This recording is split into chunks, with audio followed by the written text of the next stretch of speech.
First, let's take a look at one of the most common errors we see. So, taking a look at this soldier conduct her leg tuck, she clearly has the ability to show good flexion in her elbows and to raise her knees a decent amount. But what's the missing piece?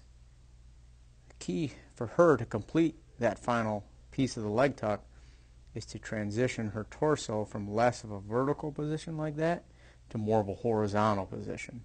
So let's take a look in comparison. So let's take a look at comparison between these two soldiers. So take a look at the soldier on the right. Shows good flexion in his elbows. Shows good core strength to bring those knees right up to touch those elbows, just perfect to standard. But what's the difference? So take a look, again, if we look at her vertical torso position in comparison to his more diagonal, or essentially more towards that horizontal style position. For him to do that, what he does is he engages his lats, pushes towards that bar to help create that rotation which connects the final piece. So for her, if she wants to complete her leg tuck, if she focuses on her lat drive, pushing her hands forward about the shoulder rotation, it should make that final piece for her to be able to complete her leg tuck. So not everyone's going to understand what exactly it means to engage your lats or rotate about your shoulder by only using your lats.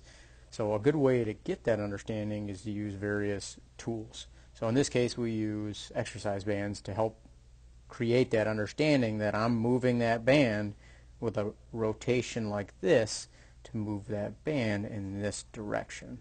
So let's take a note, or let's take a look as he moves through this exercise. Both of these exercises, he's rotating purely upon those joints, moving it in those directions specifically. What this does is helps simulate as the soldier goes up during that leg tuck, instead of maintaining that, again, the dreaded vertical position, this helps rotate them into more of that horizontal position. The next cue I want to focus on is the head tilt cue. So what I mean by the head tilt cue, as he comes up and he drives those knees to his elbows, you see he misses this little piece here. If he tilts his head and looks behind him, it'll help rotate his body into that more horizontal position that we're looking for. So let's take a look at his head tilt cue in action here. Performs the first phase of the movement, gets to the top, but instead of keeping his head in more of a crouched forward position, he's going to tilt that thing backwards, which balances out his center of mass and enables him to reach this more of horizontal position using that rotation to make some pretty looking leg tucks. Remember to check out our leg tuck progression program. If you want to get better at your leg tuck, start here. If you look similar to what we portrayed in the videos, I recommend starting at level 5A. Good luck and keep training.